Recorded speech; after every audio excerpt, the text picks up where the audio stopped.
नमस्ते, मैं अलका ठाकुर हूं और आप सभी का अलका मेडिकल क्लासेस में स्वागत है। तो आज हम क्या बात करेंगे? आज हम बात करेंगे उस चीज़ के बारे में जो आपको नहीं पसंद है। दूध किस किस को नहीं पसंद है? बहुत सारे लोग ऐसे होते हैं, बहुत लड़के लड़कियां ऐसी होती है जिनको दूध नहीं पसंद होता है। नखरे बहुत ज़्यादा होते हैं, मम्मी दूध पीने को देती है लेकिन पीने का मन नहीं करता है। किसी को स्मेल अच्छी नहीं लगती है, तो क्यों अच्छी नहीं लगती है? रीज़न नहीं पता। किसी को एक्चुअली में पचता नहीं है, मतलब उल्टी हो जाता है, दूध पीते हैं उल्टी हो जाता है, या फिर दस्त हो जाता है, या फिर कब्ज हो जाता है। उसका जो स्मेल है, आपको घी भी नहीं पसंद, दूध भी नहीं पसंद और आपको पचता भी नहीं है। जब नहीं पसंद है ये अलग बात है, लेकिन जब पचता नहीं है इसमें एक दिक्कत है। जब भी किसी को दूध अगर नहीं पचता है, मान लिया कि दूध आपको नहीं पचता है, तो इसमें क्या होगा? इसमें आपकी बॉडी में एक एंजाइम होती है जो कि दूध को पचाता है। कौन सा एंजाइम? Lactase enzyme. हमेशा याद रखना है, लैक्टेज एंजाइम। अब ये जो लैक्टेज एंजाइम है वो दूध में क्या मौजूद होता है? दूध या फिर दही में लैक्टोज भी मौजूद होता है। ये एक क्या है? ये शुगर है।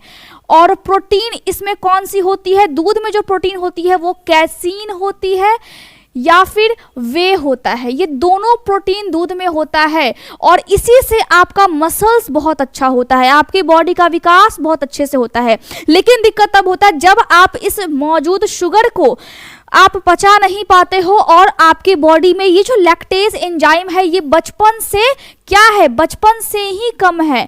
आपको ये प्रॉब्लम है, आपकी बॉडी में ये नेचुरली कम है। जब कम होगा दूध नहीं पचेगा। अब जब दूध आप नहीं पी रहे हो तो आपके दिमाग में ये आता होगा कि हम अपने आप को हेल्दी कैसे रखें। और दूसरा ये कि बहुत लोग अपने मोटापे से परेशान हैं, चाहते हैं कि उनका मोटापा, उनकी चर्बी खत्म हो जाए। तो उस कंडीशन में आप क्या ऐसा खाएंगे? तो दोनों का एक ही इलाज है, बहुत सटीक इलाज मैं आपको बताती हूं। क्या इलाज है? देखिए यहां पर आपको दिख रहा होगा, ये क्या है? बहुत सारे लोगों को नहीं पता, लेकिन इसको हम बोलते हैं क्या बोलते हैं? सोयाबीन। सोयाबीन का ये दाना है, ठीक है? इसको हम सोयाबीन सीड भी बोल सकते हैं। तो जो ये दाना होता है इसको हम रात भर भिगो करके रख देंगे और फिर सुबह में इसको हम पीस करके इसके अंदर से जो व्हाइट कलर का लिक्विड निकलेगा उसको हम क्या बोलते हैं? उसको हम बोलते हैं सोया मिल्क बोलते हैं। अब आपको जब गाय का दूध नहीं पचता है या फिर अगर आपको चर्बी बहुत ज़्यादा हो गई है तो चर्बी को कम करने का रामबाण इलाज है। अगर आप सोया मिल्क को पीते हैं, इसके दूध को जब आप पीते हैं तो आपकी चर्बी खत्म हो जाती है। बहुत सारे लोगों में क्या दिक्कत होता है कि उनका हाथ और पैर सूखा हुआ है और उनका पेट बहुत ज्यादा निकला हुआ है। अब दिक्कत ये होता है कि आपके बेली एरिया में बहुत ज्यादा चर्बी होने की वजह से आपको एम्बैरेसमेंट भी होती है और साथ में आपको डायबिटीज की समस्या हो जाती है, आपको गैस भरने की समस्या होती है, कॉन्स्टिपेशन होता है और साथ में आपका खाना सही से पचता नहीं है, आपको एसिड रिफ्लक्स प्रॉब्लम है। इसका मतलब है कि डकारे आती है और कड़वा कड़वा मुंह में लगता है।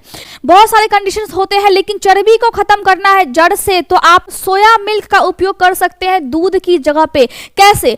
इस चीज को, इस बीज को आप रात भर फूलने के लिए रख दीजिए, उसके बाद सुबह उठिए और फिर इसका जो छिलका होता है वो ऑटोमेटिक जब आप रगड़ेंगे हाथ से तो वो निकलने लगेगा। अब जब छिलका निकल जाएगा तो फिर आप क्या करेंगे? इसको अच्छे से धो करके मिक्सी में इसको रख करके फिर आपको पीसना है और फिर लास्ट में एक पेस्ट टाइप का बच जाता है और उस पेस्ट को आप छानिए, उसमें से व्हाइट व्हाइट सा लिक्विड निकलेगा, उसी को हम बोलते हैं सोया मिल्क। और जब वो लिक्विड आपको मिल जाता है फिर आप उसको उबाल दीजिए जैसे दूध को आप उबालते हैं नॉर्मली।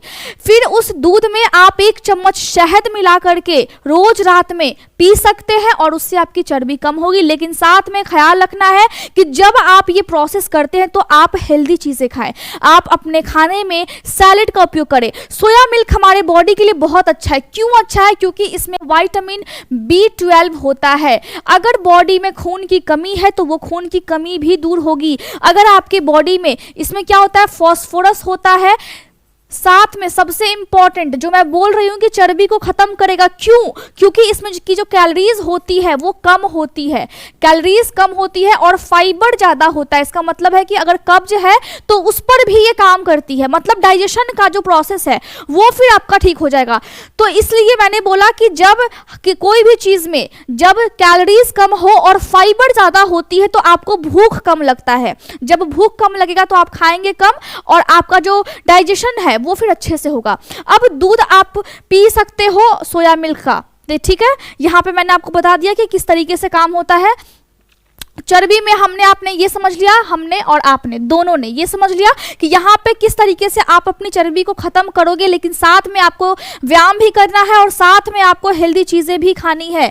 अब ये नहीं है कि आप व्यायाम ना करें और सोया मिल्क पिए और फिर बोले कि मेरा वजन घट नहीं रहा है। ये आपके हार्ट हेल्थ के लिए बहुत अच्छा है। हार्ट हेल्थ के लिए क्यों अच्छा है? क्योंकि जो सोया मिल्क होता है उसमें कैल्शियम भी होती है, पोटेशियम भी होता है, और पोटेशियम हमारे ब्रेन के लिए भी अच्छा होता है। तो ब्रेन में जो भी फंक्शंस होते हैं उसमें पोटेशियम, कैल्शियम, सोडियम, इसमें सोडियम फाइबर भी होता है। अगर आपकी बॉडी बनानी है तो बॉडी बनाने में ये आपको मदद करेगी, दूध की तरह ये आपको मदद करेगी। इसमें बहुत ज़्यादा प्रोटीन की अमाउंट होती है जो आपको मसल्स बनाने में मदद करती है। लेकिन हमेशा याद रखना है कि जब भी आप चाहते हो कि आपका मसल्स बने, उस कंडीशन में आपको पानी भी अच्छी मात्रा में पीना है। अगर किसी को पेशाब में दिक्कत होता है, जलन होता है, तो आप पानी की अमाउंट को पहले बढ़ा करके देखिए। अगर आपके टेस्ट में कुछ भी नहीं निकलता है तो आपके बालों के लिए बहुत ज्यादा अच्छा है। सोया मिल्क आपके बालों के लिए अच्छा है। क्यों अच्छा है? सोया मिल्क लिखना है ना, हाँ चलिए। क्यों अच्छा है? क्योंकि इसमें जो मौजूद चीज़ें होती है, जो आपका प्रोटीन हो गया या फिर आपकी जो विटामिन के हो गई या फिर फास्फोरस हो गया या फिर आप कह सकते हैं सोडियम फाइबर हो गया, वो आपके बालों को, ग्रोथ को, जब आपकी बॉडी में ब्लड की सर्कुलेशन अच्छी होती है, डाइजेशन अच्छा होता है, तो आपके पूरे बॉडी को अच्छे तरीके से पोषण मिलता है।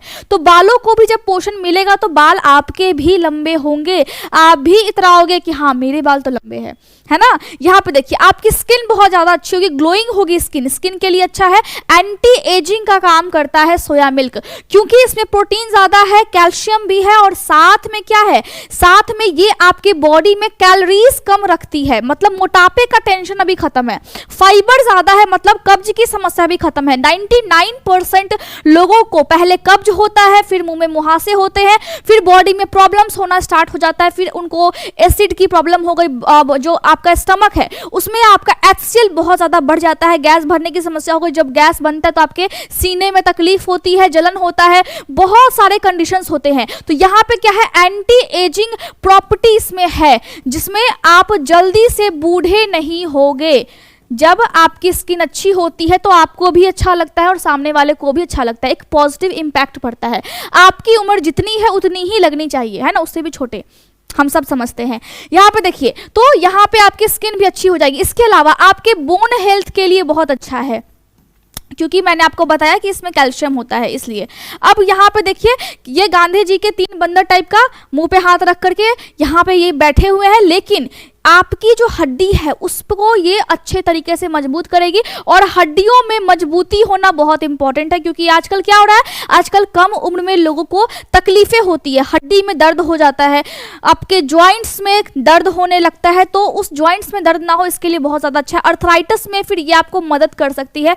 अब जब जॉइंट्स में दर्द होता है तो उसके भी बहुत सारे नाम है, एक अर्थराइटिस होता है, एक रिमेटॉइड अर्थराइटिस होता है, ऑस्टियोपोरोसिस हो जाती है जिसमें हड्डी में छेद हो जाता है। तो ये सारे कंडीशंस है। तो सोया मिल्क आपको हेल्प करती है, लेकिन हमेशा याद रखना है कि आपके बॉडी के लिए ये भी अच्छा है और दूध भी अच्छा है। दूध नहीं पचता है, लेकिन आप उसका इलाज करवा सकते हैं, और अगर आपको दूध पचता है तो वो भी अच्छा है। कोई भी चीज़ जो कि हमारे नेचर में है, हमारे बॉडी के लिए अच्छा है। ये हमारे ऊपर डिपेंड करता है कि हम कितनी मात्रा में किस चीज़ को लेते हैं। हर चीज़ का सही मात्रा लेना बिल्कुल उचित है, लेकिन अधिक मात्रा लेना बिल्कुल गलत है, क्योंकि फिर वो हमारे बॉडी को नुकसान पहुँचाता है। आपके लाइफ में कोई भी दिक्कत हो, चाहे वो फैमिली से हो या फिर आपके लाइफ में है या फिर आपके स्टडी से रिलेटेड है, कुछ भी है, आपको ही सॉल्व करना होगा। जीवन के प्रथम चरण में विद्या, दूसरे में धन और तीसरे में पुण्य अगर नहीं कमाया तो चौथे में क्या करोगे, ये अपने आप से पूछिए आप, कि चौथे में आप बैठ करके क्या करेंगे। फिर उस टाइम में आपको वो सारी चीजें करनी होंगी जो आप पीछे छोड़ आए हो और शायद आप पूरा कर भी नहीं पाओ। तो इसीलिए अभी समय है और अभी आपको सारे नोट्स, जितना भी ज्ञान है वो आप अभी ले लो, क्योंकि बाद में फिर आपको धन को कमाना है और उसके बाद में आपको पुण्य कमाना है, अपने लिए भी, अपने परिवार के लिए भी और अपने लोगों के लिए भी। तो आज का लेक्चर मैंने आपको बता दिया और इसके नोट्स आपको नहीं मिलेंगे, बहुत ज़्यादा इजी टॉपिक था। और आपको पिछले लेक्चर्स के नोट्स मिलते हैं जो थोड़ा सा टफ टॉपिक होता है, मैं ऑलरेडी उसके नोट्स देती हूँ, लेकिन नोट्स आपको भी बनाने हैं, आपको लिखने का तरीका भी पता होना चाहिए। Thank you so much for watching my video.